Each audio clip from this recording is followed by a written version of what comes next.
Bismillahirrahmanirrahim. Baik, kita lanjut ke dalam pasal yang selanjutnya di dalam kitab Fathul Qarib, yaitu pasal yang menjelaskan tentang bersiwak.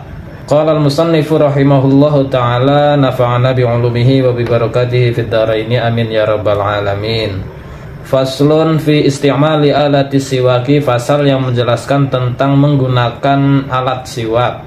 Wa huwa min sunanil wudu'i, bersiwak termasuk salah satu dari kesunahan berwudu. Maka kita sebelum berwudu itu disunahkan untuk bersiwak terlebih dahulu. Wa yutlaqu siwaku aidon, siwak juga diungkapkan ala ma yustaku bihi, untuk barang yang digunakan bersiwak, min arokin, yaitu dari kayu arok, wa nahwihi, dan sejenisnya. Wasiwaku mustahabun fi kulli halin, siwak disunahkan dalam semua keadaan. Wala yukrahu tanzihan, siwak tidak dimakruhkan secara tanzih, atau makruh tanzih itu adalah makruh yang sangat dianjurkan untuk ditinggalkan. Illa ba'da zawali lis-shaimi, kecuali setelah tergelincirnya matahari bagi orang yang berpuasa, yaitu ketika masuk waktu zuhur bagi orang yang berpuasa, itu hukumnya adalah makruh tanzih. Fardon au naflan, baik puasa fardu ataupun puasa sunnah. Wa tazulul karohatu, hukum makruh bersiwak itu bisa hilang, menjadi hilang bi ghurubi syamsi, dengan sebab terbenamnya matahari. Maka bagi orang yang berpuasa, baik puasa fardu ataupun sunnah, itu hukumnya makruh tanzih, makruh yang sangat dianjurkan untuk ditinggalkan untuk bersiwak, dimulai dari tergelincirnya matahari atau waktu zuhur sampai dengan terbenamnya matahari waktu maghrib. Maka ketika setelah maghrib itu sudah tidak lagi ada hukum makruh. Waqtaron Nawawiyu adamal karohati mutlaqon, namun Imam An-Nawawi memilih pendapat bahwa hukum bersiwak itu tidak makruh secara mutlak meskipun bagi orang yang berpuasa. Kesunahan bersiwak ini didasarkan pada hadis-hadis Nabi Muhammad SAW tentang keutamaan dan juga pentingnya bersiwak, seperti hadis yang diriwayatkan oleh Sayyidah Aisyah radhiyallahu anha, an Aisyah radhiyallahu anha, dari Sayyidah Aisyah radhiyallahu anha, anna nabiyya sallallahu alaihi wasallam qala, sesungguhnya baginda Nabi Muhammad sallallahu alaihi wasallam bersabda, as-siwaku matharatun lil fammi mardatun lirabbi, siwak itu bisa membersihkan keadaan mulut dan juga bisa mendatang keridhaan dari Allah Subhanahu wa taala. Dan juga hadis-hadis lain seperti hadis yang diriwayatkan oleh Imam Abu Dawud radhiyallahu an, laula an asyqa ala ummati la amartuhum bisiwaki 'inda kulli sholatin, seumpama tidak memberatkan bagi umatku, maka niscaya aku akan memerintahkan mereka untuk bersiwak setiap kali hendak melakukan sholat. Jadi sangat penting siwak, sampai baginda Nabi Muhammad SAW bersabda sedemikian rupa.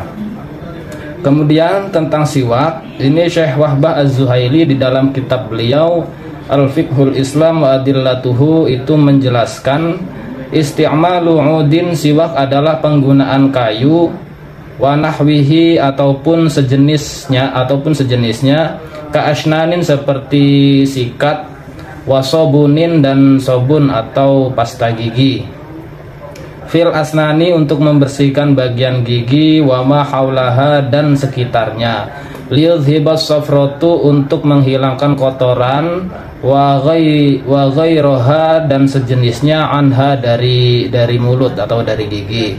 Menurut Syekh Wahbah Az-Zuhaili, bahwa bersiwak selain menggunakan kayu arok juga bisa dengan yang umum kita gunakan saat ini, yaitu dengan sikat gigi dan juga odol.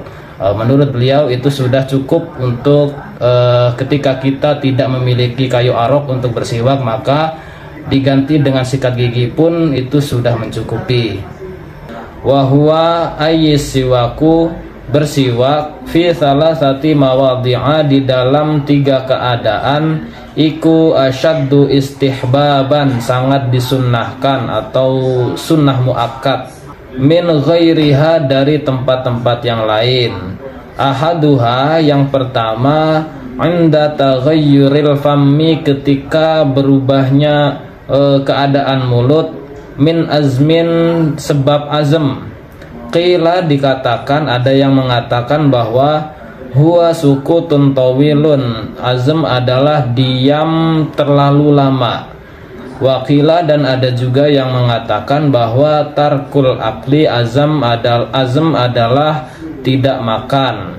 Habis ngelamun, bengong, ngelamun panjang lebar, nggak jelas kemana arahnya, diem aja sampai berjam-jam. Maka setelah diem, ketika memulai menggerakkan mulut itu disunahkan untuk bersiwak. Wa innama qala musannif mengungkapkan dengan ungkapan beliau wa ghairihi dan sebab selain azm liyashmula taghayyural fammi tidak lain agar mencakup perubahan keadaan mulut bi ghairi azmin sebab selain azam kaaklin dzirihin karihin seperti halnya makan makanan yang berbau kurang enak atau tidak sedap min thaumin yaitu seperti bawang merah wa basolin dan bawang putih wa ghairihima dan lainnya dan lain selain bawang merah atau bawang putih bisa setelah makan jengkol, setelah makan pete atau makanan-makanan yang berbau sangat menyengat dan kurang sedap di mulut, kurang sedap gitu. Jadi ketika kita setelah habis makan jengkol, makan pete, jangan langsung beraktivitas. Kita sangat dianjurkan atau bahkan hukumnya sunnah muakkad kita sebelum itu kita bersiwak terlebih dahulu. Kemudian dilanjutkan wasani yang kedua, keadaan yang kedua iku indal qiyami saat bangkit ay al istaiqadzin maksudnya adalah saat terbangun minan naumi dari tidur. Bangun tidur sangat disunahkan, sunnah muakkad itu kita bersiwak terlebih dahulu.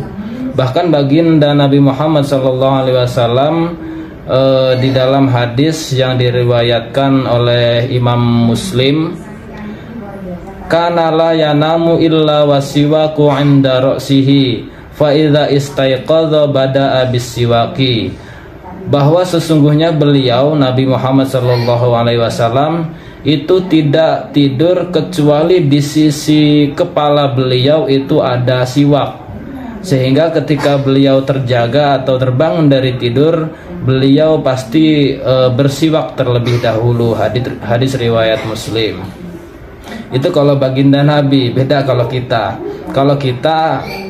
tidaklah tidur kecuali di sisi kepala kita itu ada HP gitu.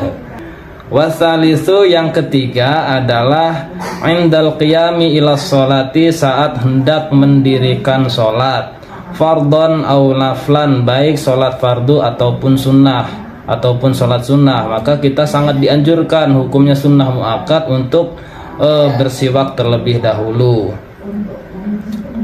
Wa yata'akkadu aidan sangat dianjurkan juga fi ghairi thalathatil madhkurati selain pada 3 tempat yang telah disebutkan tadi atau dijelaskan di atas. Mimma huwa madhkurun fil mutawwalati, yaitu tempat-tempat yang disebutkan di dalam kitab-kitab yang lebih luas penjelasannya. Kaqiraatil Qur'ani seperti saat membaca Al-Qur'an, wasfiraril asnani dan ketika gigi sudah mulai terlihat kuning, itu sangat disunahkan, sangat dianjurkan. Jadi Islam sangat memperhatikan tentang kebersihan, termasuk kebersihan mulut ini sangat diperhatikan oleh agama Islam, sehingga ketika gigi udah mulai kuning itu sangat disunahkan, bahkan sunnah muakkad hukumnya untuk bersiwak, atau kalau tidak punya siwak tidak punya kayu arok, bisa menggunakan sikat gigi dan odok. Wa yusannu, dan disunahkan ketika bersiwak ayyan wiya bisiwaki sunnata, untuk niat sunnah siwakan. Wa ayyastaka biyaminihi, kemudian hendaknya bersiwak itu menggunakan tangan kanan. Wa yabda'a bil janibil aymani min fammihi, kemudian memulai dari mulut bagian kanan. Wa ayyamurruhu, dan menjalankan siwak ala saqafi halqihi, ke bagian langit-langit tenggorokan, imraron latifan, dengan menjalankan siwak secara lembut, jangan keras-keras. Wa ala karosi adrasihi, dan juga kepada gigi-gigi geraham. Ketika hendak siwakan, kita disunahkan untuk niat sunnah siwakan. Kemudian sebelum kita bersiwak juga, kita juga mesti perhatikan juga ukuran atau tata cara yang dianjurkan atau yang lebih utama atau yang afdol untuk kita bersiwak, supaya kita selain mendapatkan kesunahan, kita juga mendapatkan keutamaan yang lebih. Seperti yang pertama itu ukuran siwak. Kita juga perhatikan ukuran siwak yang telah diajarkan oleh guru-guru kita dan ulama-ulama terdahulu, bahwa ukuran siwak itu kalau bisa diusahakan tidak lebih dari ukuran jari telunjuk ya, tidak lebih. Contoh seperti ini, ukurannya dimulai dari pangkal sampai dengan ujung telunjuk, tidak lebih. Nah, diusahakan seperti ini, panjangnya segini ya, diusahakan. Kemudian yang kedua, menggunakan atau memegang siwak itu menggunakan tangan kanan, termasuk juga mengambilnya dari kantong. Seumpama kita kantongin, itu juga disunahkan menggunakan tangan kanan, tidak seperti tangan kiri kemudian diambil ke tangan kanan itu. Nah, yang sangat dianjurkan, yang utama itu kita langsung mengambil dari kantong itu menggunakan tangan kanan. Kemudian cara memegang siwak juga seperti yang telah diajarkan, itu seperti ini ya. Jadi jari telunjuk, jari tengah, dan jari jari manis ini berada di atas, kemudian jari kelingking atau jari jentik dan juga jari jempol ini ada di bawah, seperti ini. Nah, ini yang lebih afdol cara menggunakan atau cara memegang siwak itu seperti ini. Kemudian siwakan itu dimulai dari bagian kanan, dari bagian kanan atas turun ke bawah, kemudian muter ke bawah ke bagian kiri, kemudian naik ke atas, terus kembali ke bagian atas sebelah kanan. Nah, itu diulang selama 3 kali.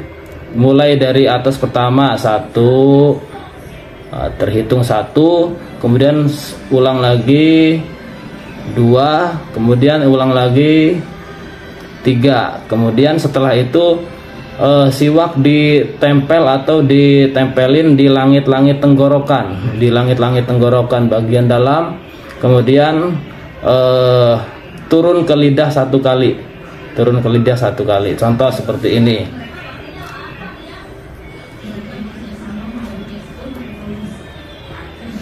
Nah, seperti itu ya kurang lebihnya. Terima kasih, semoga bermanfaat buat kawan-kawan semua. Wallahu a'lam bishawab. Akhirul kalam. Assalamualaikum warahmatullahi wabarakatuh.